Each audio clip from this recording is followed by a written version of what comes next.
Walmax പെയിൻസ് take it ഈസിയിലേക്ക് എല്ലാവർക്കും സ്വാഗതം.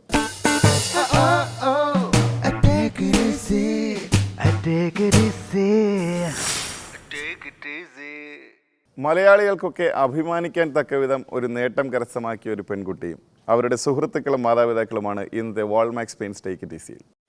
നാഷണൽ ഗാർഡിലെ ഫസ്റ്റ് വിമൻ കമാൻഡർ, കേരളത്തിന്റെ ഒരു അഭിമാന താരവുമൊത്തുള്ള അഭിമുഖവേള, അതൊരു അഭിമാനമല്ലേ? ഞാനാണ് കുട്ടിക്ക് വേണ്ടി റെക്കമെൻഡ് ചെയ്തത്. അവിടെ സാർ കേരളാണെങ്കിൽ ഞാൻ സാറിന് വിളിക്കാനായിരിക്കും, അല്ലെങ്കിൽ ശ്രീപ്രിയ ശരിക്കും മാർക്ക് ചെയ്യുമ്പോൾ ലെഫ്റ്റ് എന്ന് പറഞ്ഞാൽ റൈറ്റ് ആണ്.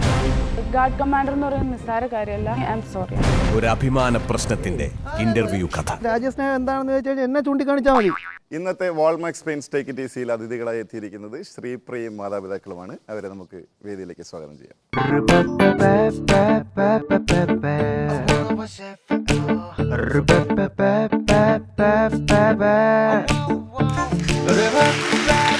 ആദ്യം ഒരു പരിചയപ്പെടലാണ്.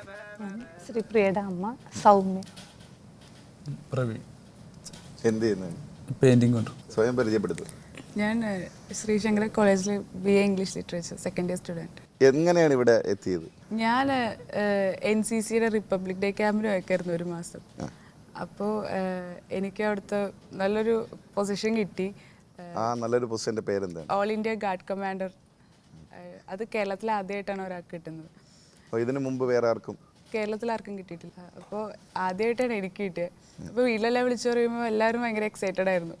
അപ്പോൾ എനിക്കൊരു സർപ്രൈസ് തരാൻ വേണ്ടിയിട്ട് എൻ്റെ ബ്രദറും എൻ്റെ കസിൻ എല്ലാവരും ചേട്ടൻ, അച്ഛനും അമ്മയും കൂടെ തന്ന പണിയാണ്. ആരൊക്കെയാണ് വേറെ കൂടെ വന്നിട്ടുള്ളവർ? ഇതെല്ലാവരും എൻ്റെ കോളേജിൽ പഠിക്കുന്ന ഫ്രണ്ട്സാണ്. സെയിം ക്ലാസ് ആണ്? Same class. ഇപ്പോൾ ഏത് ഇയർ എന്ന് പറഞ്ഞു? Second year. സെക്കൻഡ്. അപ്പോൾ ഡൽഹിയിൽ പോയി എന്തൊക്കെയാണ് ചെയ്തിട്ടുള്ളതെന്ന് നമുക്കൊന്ന് കാണാം.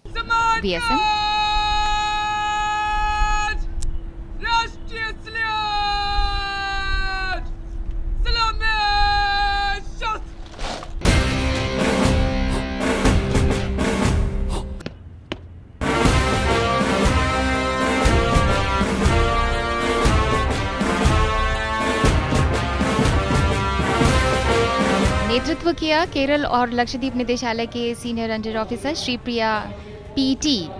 उन्होंने आग्रह किया और माननीय प्रधानमंत्री सलामी कार्यक्रम. എന്തൊക്കെയാണ് ഡൽഹിയിൽ സംഭവിച്ചത്? ഞങ്ങൾ ഒരുപാട് പേരിന്ന് സെലക്ട് ചെയ്യുന്നത്. ആദ്യം ഗ്രൂപ്പിലെ കോമ്പറ്റീഷൻ ആയിരിക്കും. അതിന് ഞങ്ങളുടെ എറണാകുളം ഗ്രൂപ്പിൽ നിന്ന് മാത്രം ഒരു 600ഓളം പേരിന്ന് ആദ്യം സെലക്ട് ചെയ്യും. പിന്നെ ഞങ്ങൾക്ക് IGC കോമ്പറ്റീഷൻ ഉണ്ട്. എന്തൊക്കെയാണ് ഈ സെലക്ട് ചെയ്യാനുള്ള മാനദണ്ഡങ്ങൾ?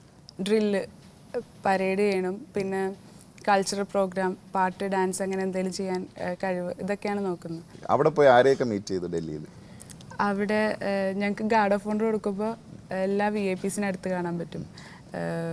വൈസ് പ്രസിഡൻറ്റ്, എല്ലാ സർവീസ് ചീഫ്സും, ഡിഫൻസ് മിനിസ്റ്റർ, പ്രൈം മിനിസ്റ്റർ, എല്ലാവരെയും കണ്ടു. അപ്പം പിന്നെ പ്രൈം മിനിസ്റ്റർക്ക് പോയി ഗാർഡ് ഓഫ് ഓണർ കൊടുത്ത ആളാണ്.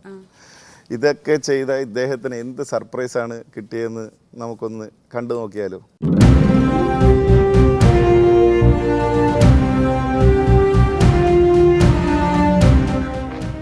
ഹലോ ശ്രീപ്രിയ. ഹായ്. ശ്രീപ്രിയ നല്ല പേര് തന്നെ. ഓക്കെ, ഞാൻ ദൃശ്യ, ആങ്കറാണ് ഈ പ്രോഗ്രാമിൻ്റെ.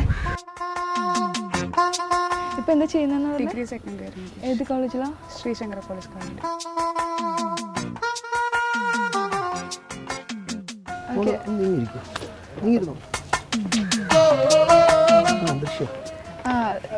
ശ്രീപ്രിയ ലഫ്റ്റനന്റ് കേണലാണ് മുഹമ്മദ് സാലിം.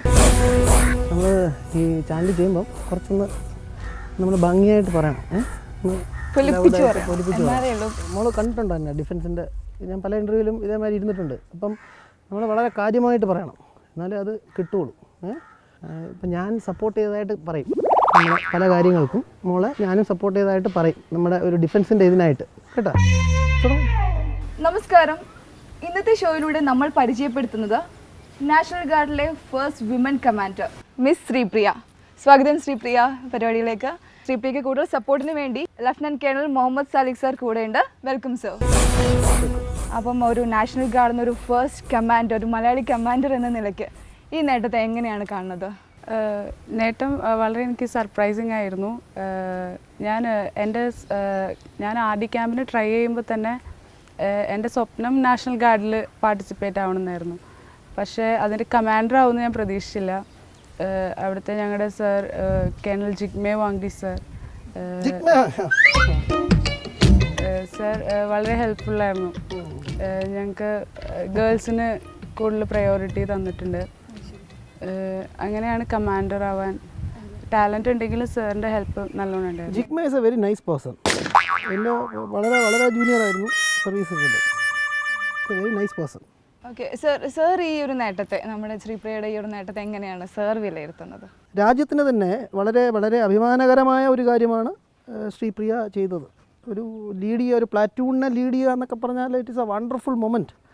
അതിൽ ഒരുപാട് കഷ്ടപ്പെടേണ്ടി വരും, നമ്മളൊക്കെ ഒരുപാട് കഷ്ടപ്പെട്ടിട്ടുമുണ്ട്. അപ്പോൾ അത് വളരെ വലിയ കാര്യമാണ്. ആരായിരുന്നു എൻകറേജ് ചെയ്തിട്ടുണ്ടായിരുന്നത് ഇങ്ങനെ ഒരു ആർമി ഇതിലെടുക്കണം എന്നുള്ള? എൻകറേജ്മെൻറ്റ് എനിക്ക് സെൽഫായിട്ട് തോന്നിയതാണ്. അത് ശരി. ഇല്ല, അതിന് ഞങ്ങളുടെയൊക്കെ സപ്പോർട്ടുണ്ട്. പറയാം, അത് ബാക്കി പറയാം. ശരിയാണോ? മുഹമ്മദ് സലി സാറിൻ്റെ തീർച്ചയായിട്ടും ഉണ്ട്. ഓക്കെ, എങ്ങനെയായിരുന്നു സാർ ശ്രീപ്രിയയെ സപ്പോർട്ട് ചെയ്തിട്ടുണ്ടായിരുന്നത് ഇങ്ങനെ ഒരു നേട്ടം കൈവരിക്കാൻ? അല്ല, അത് നമുക്ക് അതിലേക്ക് വരാം. അതിന് പിന്നെ ഈ വുമൺ എംപവർമെൻറ്റിനെ പറ്റി തന്നെ പറയുമ്പോൾ, ഇപ്പോൾ ഡൽഹിയിലെ അനുഭവങ്ങളൊക്കെ എങ്ങനെ ഉണ്ടായിരുന്നു ശ്രീപ്രിയയെ സംബന്ധിച്ചിടത്തോളം? ഡൽഹിയിൽ നല്ലൊരു അനുഭവമായിരുന്നു. കാരണം ഒരുപാട് നമ്മൾ പ്രതീക്ഷിക്കാത്ത ഒരുപാട് VIP, വൈസ് പ്രസിഡൻറ്റ്, PM, രാഷ്ട്രപതി അവരെല്ലാം കാണാൻ സാധിച്ചു. അത് എനിക്ക് തോന്നുന്നില്ല സാധാരണ ഒരു സ്റ്റുഡൻറ്റിന് ഈ ലൈഫിൽ പറ്റുമെന്ന് എനിക്ക് തോന്നുന്നില്ല. സർവീസിൽ കയറി കഴിഞ്ഞാൽ നമ്മൾ ഇഷ്ടം പോലെ കാണും. ഇവരെയൊക്കെ നമ്മൾ നല്ല ആളാവുകയാണെങ്കിൽ ഇവരെയൊക്കെ നമുക്ക് ഇഷ്ടം പോലെ. സാർ ഓക്കെ, ഞാൻ സമ്മതിച്ചു. പക്ഷേ സാർ ഷീസ് 20. പൊതുവെ പെൺപിള്ളേർ ആർമിയിൽ പോവാ എന്ന് പറയുമ്പം പൊതുവെ നമ്മുടെ കേരളത്തിൻ്റെ ഒരു മെൻറ്റാലിറ്റി വെച്ച് അച്ഛനമ്മമാർ പറയും ശരിയാവില്ല ശ്രീപ്രിയ പോവരുത് എന്ന്. ഇല്ല, അതിന് വലിയ സപ്പോർട്ട് ഞങ്ങളാണല്ലോ. ഞങ്ങൾ വലിയ സപ്പോർട്ട് കൊടുത്തിട്ടുണ്ട്. ഇതിലേക്ക് വരാൻ വേണ്ടി ഞങ്ങൾ മുൻഗാമികൾ വളരെ സപ്പോർട്ട് കൊടുത്തിട്ടുണ്ട്. പ്രത്യേകിച്ച് ശ്രീപ്രിയയുടെ കാര്യത്തിലൊക്കെ ഞങ്ങളും ചെയ്തിട്ടുണ്ട് പല കാര്യങ്ങളും. അത് വയ്യ പറയാം. ഓക്കെ സാർ, ഏത് രീതിയിലുള്ള സപ്പോർട്ടാണ് ശ്രീപ്രിയക്ക് ചെയ്തിട്ടുണ്ടായിരുന്നത്? ഇപ്പോൾ ഞാനിപ്പോൾ എൻജിനീയറിംഗ് പഠിക്കണമെന്ന് ആഗ്രഹിച്ച ഒരാളാണ്. അപ്പോൾ അത് കഴിഞ്ഞപ്പോൾ എനിക്ക് തോന്നി രാജ്യത്തിന് വേണ്ടി സേവിക്കാം. രാജ്യത്തിന് വേണ്ടി സേവിച്ചതിൻ്റെ പാടാണ് ഈ കാണുന്നത്. ഉത്തർപ്രദേശിൽ ചൈനക്കാർ കയറി. നമ്മളെന്ത്?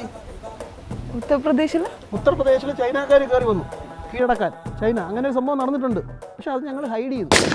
രാജ്യസേവനമാണ് മഹത്തായ സേവനം. നിങ്ങളെല്ലാം കൂർക്കം വലിച്ചു കിടന്ന് ഉറങ്ങുമ്പോൾ ഞങ്ങൾ കുറേ പേരുണ്ട് ഇങ്ങനെ. അപ്പോൾ അതിന് നമുക്ക് ശ്രീപ്രിയയിലേക്ക് പോകാം, എന്നിട്ട് താങ്കളിലേക്ക് തിരിച്ചു വരാം. അതായത് ശ്രീപ്രിയ ഒരു ആർമിയിലേക്ക് ഒരു ക്ഷണം കൂടെ വന്നിട്ടുണ്ടെന്ന് ഞാൻ അറിഞ്ഞു. ക്ഷണമായിട്ടല്ല, NCC കാഡറ്റ്സിന് എക്സാം BC എക്സാം പാസ്സായി കഴിഞ്ഞാൽ അവർക്ക് റിട്ടേൺ എക്സാം വേണ്ട. ആർമി ഓഫീസർ ആവാൻ ഡയറക്റ്റ് ഇൻ്റർവ്യൂ മതി. SSB ഇൻ്റർവ്യൂ എന്ന് പറയും അല്ലേ? സർവീസ് സെലക്ഷൻ ബോർഡ് ഇൻ്റർവ്യൂ എന്ന് പറയും. അത് ശരി. അതൊക്കെ ഒരു വലിയ സംഭവമാണ്. അത് കിട്ടുക എന്ന് പറഞ്ഞാൽ പിന്നെ ശ്രീപ്രിയയെ സംബന്ധിച്ചിടത്തോളം ഞങ്ങളുടെ സപ്പോർട്ടുണ്ട്. അത് എന്താണെന്ന് ഞാൻ പറയാം. പറയൂ. ഓക്കെ, നമുക്ക് ശ്രീപ്രിയ, അതായത് ഭയങ്കര ടഫായിരുന്നല്ലേ നമ്മുടെ ഈ ഒരു സെലക്ഷൻ എന്ന് പറയുന്നത്? സാധാരണ ഒരു ക്യാമ്പ് പോലെയല്ല. 7ഓളം ക്യാമ്പിൽ അറ്റൻഡ് ചെയ്തിട്ടുണ്ട് അല്ലേ? 9 ക്യാമ്പിലാണ് 20 വയസ്സിനുള്ള ശ്രീപ്രിയ അറ്റൻഡ് ചെയ്തിട്ടുള്ളത്. അത് തന്നെ വളരെ ടഫാണെന്നാണ് അല്ലേ? വളരെ ടഫായിട്ടുള്ള ഒരു സെലക്ഷൻ പ്രോസസ്സിലൂടെയാണ് ഈ ഒരു നേട്ടം കൈവരിച്ചത്. എന്തൊക്കെയായിരുന്നു ആ ട്രെയിനിങ് പ്രോസസ്സ്? എന്തൊക്കെയായിരുന്നു ട്രെയിനിങ്? നമുക്ക് ഡ്രില്ലാണ്. ഡ്രില്ല് രാവിലെ നമ്മൾ ഫോളിൻ ചെയ്യുന്നതൊക്കെ 6:30-5:30 മണിക്കൊക്കെ ഫോളിൻ ചെയ്ത് സമയത്തെല്ലാം ഫോളിൻ ചെയ്താൽ നമ്മൾ ഫുൾ ഉച്ചവരെ ട്രെയിനിങ് ആയിരിക്കും. ബ്രേക്ക്ഫാസ്റ്റിൻ്റെ ഒരു ബ്രേക്ക് ഉണ്ടാവുള്ളൂ. നമ്മുടെ കേരളത്തിലെ കാലാവസ്ഥയിൽ എനിക്ക് തോന്നുന്നത് ഡൽഹിയിൽ ഇതിലും സുഖമായിരുന്നു. നമുക്ക് തണുപ്പായതുകൊണ്ട് ഇത്രയും ചൂട് സമയം വരും. നാട്ടിലെ ട്രെയിനിങ് വളരെ ഹാർഡായിരുന്നു. ഒരുപാട് നേരം നമുക്ക് സ്റ്റാമിന ആവശ്യമുണ്ട് ട്രെയിനിങ്ങിനെല്ലാം. അങ്ങനെയാണ്. പക്ഷേ ശ്രീപ്രിയ അവിടെ ഫസ്റ്റ് ആയിരുന്നു ഡ്രില്ലിൽ, ആയിരുന്നില്ലേ?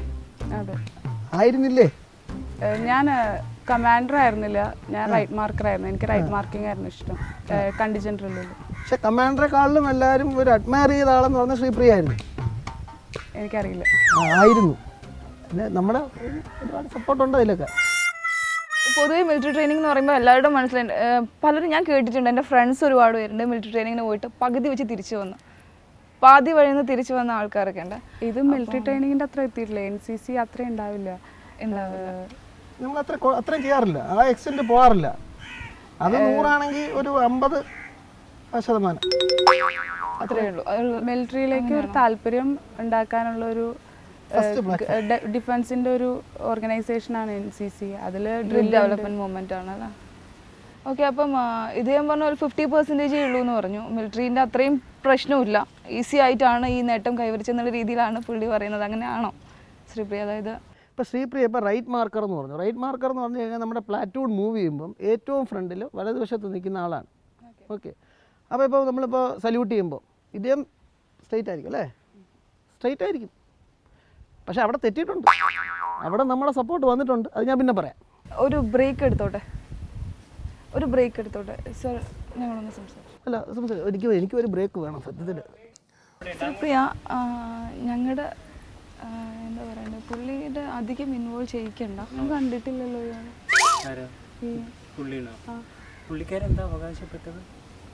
സപ്പോർട്ട് ചെയ്യണമെന്ന് പറഞ്ഞു. കുറേ നേരം സപ്പോർട്ട് ചെയ്യണമെന്ന് പറഞ്ഞു. എനിക്ക് മനസ്സിലാവില്ല. നമ്മളന്ന് റെക്കമെൻഡ് ചെയ്തില്ലേ ഒരു കുട്ടി കേഡറ്റിൻ്റെ ശ്രീപ്രിയ? അത് തന്നെ.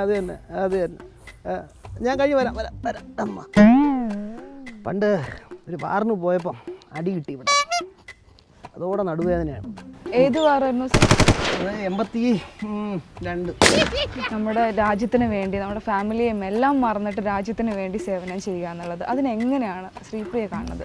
രാജ്യത്തിന് സേവനം ചെയ്യാന്ന് പറയുന്നത് നമുക്ക് ലൈഫിൽ ചെയ്യാൻ പറ്റുന്ന വലിയൊരു കാര്യമാണ്. കാരണം നമുക്ക് ഇപ്പോൾ ഞാനവിടെ കണ്ട കാര്യങ്ങളുണ്ട്. ഒരു ആർമിയിലൊരു ഓഫീസറാകുമ്പോൾ അവർക്ക് എൻജോയ്മെൻറ്റ് കുറവായിരിക്കും ലൈഫിൽ.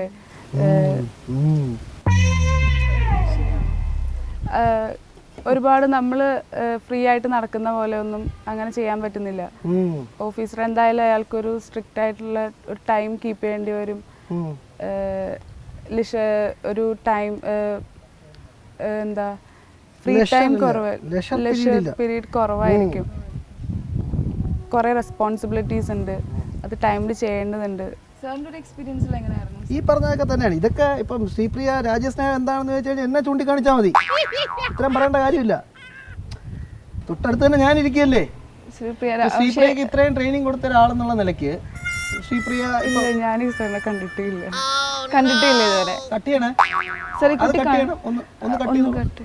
ഈ കുട്ടി ശ്രീപ്രിയ കണ്ടിട്ടേ ഇല്ലെന്നാണ് പറയുന്നത് സാറിന്. അപ്പോൾ എന്ത് രീതിയിലാണ് സാർ സപ്പോർട്ട് ചെയ്തു അല്ലെങ്കിൽ ട്രെയിനിങ് കൊടുത്തു എന്ന് പറഞ്ഞാൽ എനിക്ക് മനസ്സിലാവുന്നില്ല. ശ്രീപ്രിയ പ്ലാറ്റൂൺ ലീഡ് ചെയ്തു എന്ന് പറയുന്നത് ഓക്കെ, എൻ്റെ റെക്കമെൻഡേഷനിലാണ്. ശ്രീപ്രിയക്ക് എന്നെ അറിയാത്തതാണ്. ആണോ ശ്രീപ്രിയ? ആണോ? ഇല്ല, ആ രീതിയിലൊരു റെക്കമെൻഡേഷൻ പുള്ളി പറയുന്ന റെക്കമെൻഡ് ചെയ്തു. ശ്രീപ്രിയ ശരിക്കും മാർക്ക് ചെയ്യുമ്പോൾ ലെഫ്റ്റ് എന്ന് പറഞ്ഞാൽ റൈറ്റ് ആണ്. എനിക്കറിയാം, ഞാൻ അവിടെ ഉണ്ടായിരുന്നു. ഇല്ല, എൻ്റെ കമാൻഡിങ് എല്ലാം കറക്റ്റായിരുന്നു. കമാൻഡിങ് തെറ്റല്ലേ? അങ്ങനെ അല്ല അത് ചെയ്യേണ്ടിയിരുന്നത്. പിന്നെ ഞാനൊരു ക്വസ്റ്റ്യൻ, ഈ മീശ ഒറിജിനലാണ്? ഇല്ല, വെച്ച് പിടിപ്പിച്ചതാണ്. എന്റെ മുഖത്ത് നോക്കിയിട്ട് പ്ലീസ് ചൂടാവല്ലേ. നമ്മൾ സീരിയസ് ആയിട്ട് സംസാരിക്കുമ്പോൾ ആ രീതിയിൽ സംസാരിച്ചാൽ മതി സാർ. ചൂടാവണ്ട. അല്ല, ഞാൻ ചോദിച്ചത് സാർ ട്രെയിനിങ് കൊടുത്തു അല്ലെങ്കിൽ സാർ അങ്ങനെ ചെയ്തു? എന്തൊക്കെയാ പറയുന്നു? ഞാൻ മാറാം. അല്ലല്ല, അത് ശരിയല്ല. ഇത് കറക്റ്റ്. നമ്മൾ റെക്കമെൻഡ് ചെയ്യുമ്പോൾ അല്ല, ഇതെന്ത് പ്രോഗ്രാം? ഇത് കറക്റ്റ് അല്ല. പുള്ളി പറയണത് ശരിയല്ലെങ്കിൽ ശരിയല്ല. ചാനലുകാർ വിളിച്ചോണ്ട് ഞാൻ വന്നാണ്. എനിക്ക് പിന്നെ ഇതിന്റെ ഉള്ളുകളികൾ പറയേണ്ട കാര്യമൊന്നുമില്ല. എന്നാലും കൊച്ചങ്ങനെ പറഞ്ഞോണ്ട് ഞാൻ നടുവിന് വെട്ടിയാണ്. റാങ്കിന്റെ ഇതൊന്നും വെക്കാത്ത എന്താണ് സാർ? ഏത് റാങ്കിന്റെ? സാർ കേരളാണെന്ന് പറയുന്നു. ഓരോ ബാഡ്ജ് ഉണ്ട്. എന്നാലും സാർ പറ്റില്ല. എന്ത് പറ്റില്ല? ഈ ഒരു ജസ്റ്റ് ഒരു നെയിം പ്ലേറ്റ് വെച്ച് ഒരു കേരളാന്ന് പറയാൻ പറ്റില്ല. പിന്നെ എന്ത് പറയണം?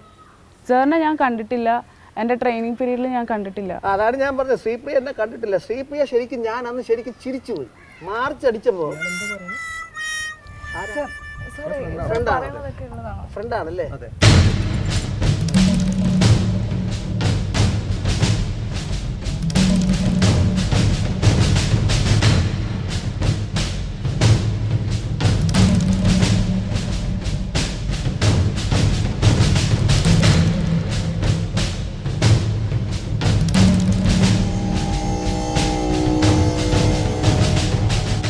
സാർ എന്ത് ഹെൽപ്പ് ചെയ്തു ഇതുവരെ പറഞ്ഞിട്ടില്ല. നിങ്ങൾക്ക് വേണ്ടി ഡൽഹിയിൽ എത്ര പേർക്ക് ഞാൻ റെക്കമെൻഡേഷൻ സാർ ദൈനമുഡ് എന്ന് പറയുമ്പോൾ റൈറ്റ് ആണ്, ബായമുഡ് എന്ന് പറയുമ്പോൾ ലെഫ്റ്റ് ആണ്. പുറകോട്ടും പോകണം സർ റെക്കമെൻഡേഷൻ എന്ന് പറഞ്ഞാൽ അപ്പം അവാർഡ് കിട്ടിയ റെക്കമെൻഡിലാണെന്നാണോ താങ്കൾ എന്നല്ല പറഞ്ഞത്, ഞാൻ മാർച്ചാണ് പറഞ്ഞത്. സാറാണ് മാർച്ച് ചെയ്തത് അവിടെ. എനിക്ക് മാർച്ച് പഠിപ്പിച്ചു തന്നതിനകത്ത് മിസ്റ്റേക്സ് ഉണ്ടായിരുന്നപ്പോൾ ഞാനാണ് കുട്ടിക്ക് വേണ്ടി റെക്കമെൻഡ് ചെയ്തത് അവിടെ. അറിയാമോ? എനിക്കറിയില്ല. അറിഞ്ഞുകൂടെന്നുണ്ടെങ്കിൽ അവിടെ റെക്കമെൻഡേഷൻ നടന്നിട്ടില്ല. അങ്ങനെയാണെങ്കിൽ എനിക്ക് നേരത്തെ അറിവ് കിട്ടണ്ടേ? എങ്ങനെയാണ്? ഇത് ഞങ്ങളുടെ നാട്ടുകാരുടെ അഭിമാനത്തിന്റെ പ്രശ്നമാണ് സാർ. കേരളത്തിൽ നിന്ന് ഒരു കുട്ടി ആദ്യമായിട്ട് പോകുമ്പോൾ അങ്ങനെ പറയേണ്ട കാര്യമില്ല. നടന്ന കാര്യം ഒരു ആർമിക്കാരൻ എന്നുള്ള നിലയ്ക്ക് എനിക്ക് പറയാതിരിക്കാൻ പറ്റില്ല. അല്ല ഞാൻ ചോദിക്കട്ടെ, അപ്പോൾ എൻ്റെ ട്രെയിനിങ് കിട്ടിയിട്ടില്ല എന്നാണോ പറയുന്നത്? പോസ്റ്റ് വഴിയാണെങ്കിൽ എനിക്കറിയില്ല. എനിക്കൊരു പോസ്റ്റും കിട്ടിയിട്ടില്ല. നേരിട്ടൊരു ട്രെയിനിങ് എനിക്കറിയില്ല. നീന്തലൊക്കെ പോസ്റ്റ് പഠിപ്പിക്കുന്ന പോലെ ഡ്രില്ല് പോസ്റ്റ് വഴി പഠിപ്പിക്കാൻ പറ്റുമെന്ന് എനിക്കറിയില്ല. നീന്തൽ ആരെങ്കിലും പോസ്റ്റ് വഴി പഠിപ്പിച്ചാ? അങ്ങനെയൊക്കെ കേട്ടിട്ടുണ്ടോ, തമാശ പറയുന്ന പോലെ. സാറ് നേരിട്ട് വന്ന് എന്നെ ഡ്രില്ല് ഇതുവരെ പഠിപ്പിച്ചിട്ടില്ല. പിന്നെ നേരത്തെ പഠിപ്പിച്ചു എന്ന് പറഞ്ഞത് ആദ്യം എപ്പോൾ പറഞ്ഞു? ഇന്റർവ്യൂ തുടങ്ങിയപ്പോൾ പറഞ്ഞതല്ലേ, നിങ്ങൾ കേട്ടില്ലേ? ഓക്കെ ഓക്കെ, നമുക്ക് വീണ്ടും തുടങ്ങാം. വേറെ ചോദ്യം ചോദിക്കാം പ്ലീസ് സർ. ഇനി ഇന്റർവ്യൂ ചെയ്തിരിക്കുന്നു പ്ലീസ്. ശ്രീപ്രിയ നമ്മളിനി മിണ്ടാതിരിക്കും. ഗസ്റ്റ് ആയി പോകുന്നു. ഓക്കെ, അപ്പോൾ നമുക്ക് കേണൽ എന്ന് പറയുന്ന ആ റാങ്കിനും റെസ്പെക്ട് കൊടുക്കണം. ശരി, കുഴപ്പമില്ലല്ലോ. അല്ല, റോളിംഗ് ആണോ? അടുത്ത ചോദ്യം ചോദിക്കട്ടെ. ഓക്കെ, അപ്പോൾ നമുക്ക് നമ്മൾ രാജ്യസ്നേഹത്തെക്കുറിച്ച് സംസാരിച്ചു. ഇന്ത്യക്ക് വേണ്ടി, നമ്മുടെ രാജ്യത്തിന് വേണ്ടി ചെയ്യണമെന്ന് തോന്നുന്ന ഏറ്റവും മഹത്തായ ഒരു കാര്യം എന്താണ് ശ്രീപ്രിയ ആഗ്രഹിക്കുന്നത്? എനിക്കൊന്നും പറയാനില്ല. ഇല്ല, എനിക്കൊന്നും പറയാനില്ല. ഈ പ്രോഗ്രാം കറക്റ്റ് അല്ല. എന്ത് ശ്രീപ്രിയ പ്രശ്നം? നമുക്ക് ഇദ്ദേഹമാണോ ഇയാളുടെ പ്രശ്നം? ഞാൻ മാറിത്തരാം. ഇദ്ദേഹമാണ് പ്രശ്നം, നമുക്ക് ശരിയാവും. നമുക്ക് ഇദ്ദേഹത്തെ മാറ്റി കൊടുക്കാം. ഇദ്ദേഹം മാറിയാൽ ശരിയാവും. ടെൻസ്റ്റ് ആവണ്ട ശ്രീപ്രിയ, കുഴപ്പമില്ല. പുള്ളി ഒഴിഞ്ഞു. ഇനി ഓക്കെയാണോ?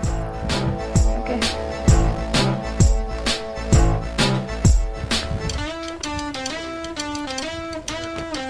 ഓക്കെ. അപ്പം റോളിംഗ് ആണോ?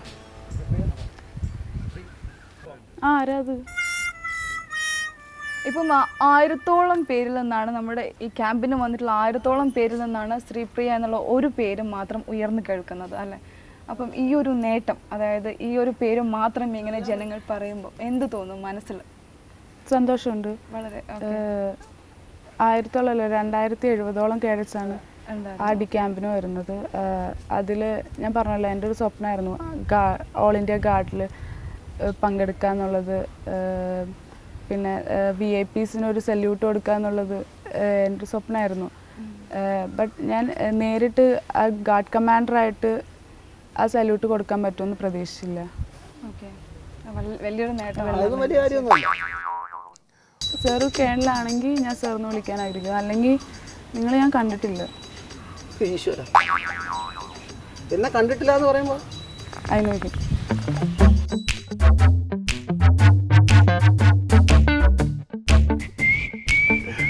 ഇവരുടെ കൂടെ പ്ലാനാണ്. NCCക്ക് വലിയ അവാർഡൊക്കെ കിട്ടിയ ആളിനെ ഒരു സർപ്രൈസ് തരണമെന്ന് പറഞ്ഞിട്ട് നമ്മുടെ ആളെ. എങ്ങനെ ഉണ്ടായിരുന്നു പട്ടാളക്കാരൻ? കള്ളപ്പട്ടാളക്കാരൻ. മെഡലൊക്കെ ഇല്ലേ പുള്ളിയുടെ? ഇല്ല, ഒന്നുമില്ല. മെഡലില്ലായിരുന്നു. പാന്റ് നോക്ക്, ബൂട്ടാണോ ഇത്? വിരമിച്ചപ്പെട്ട എക്സ് മിലിറ്ററി അല്ലേ? എക്സ് മിലിറ്ററി ആണെങ്കിലും ലുക്ക് വേണ്ടേ?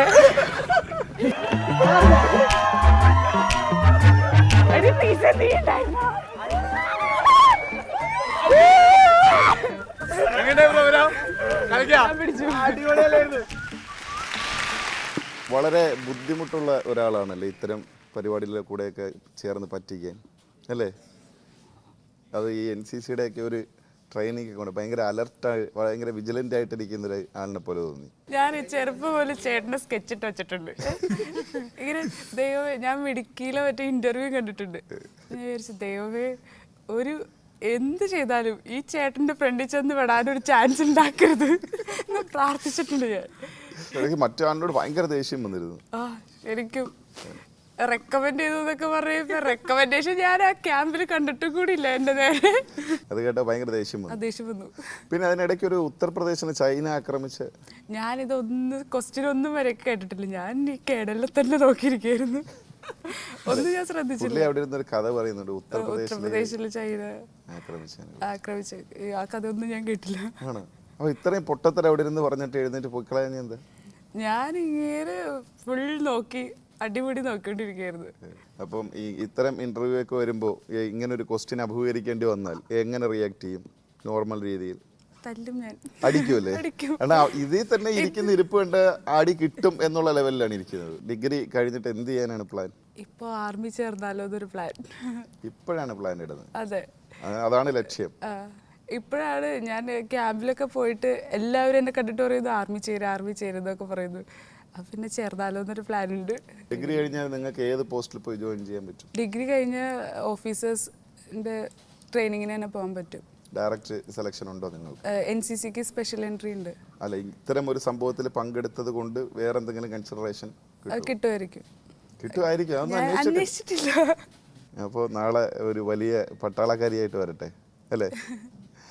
നിങ്ങളുടെ സുഹൃത്തുക്കളുടെ സ്നേഹവും കുടുംബത്തിൻ്റെ സപ്പോർട്ടും എല്ലാം ഇതേപോലെ ഒരുപാട് കാലം മുമ്പോട്ട് പോകട്ടെ. വളരെ സന്തോഷകരമായ വാർത്തകൾ കേൾക്കട്ടെ. വാൾമാക്സ് പെയിൻസ് ടേക്ക് ഇറ്റ് ഈസിയുടെ പേരിൽ എല്ലാവിധ ആശംസകളും നേരുന്നു. Thank you very much. എല്ലാവരും കൂടെ പിച്ചിപ്പറിച്ചെടുത്തോണം കേട്ടല്ലോ.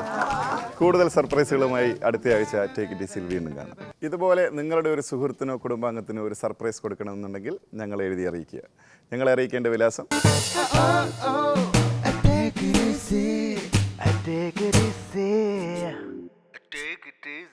കൂടുതൽ സർപ്രൈസുകളുമായി വാൾമാക്സ് പെയിൻസ് ടേക്ക് ഇറ്റ് ഈസിൽ അടുത്ത ആഴ്ച വീണ്ടും കാണാം. Good night.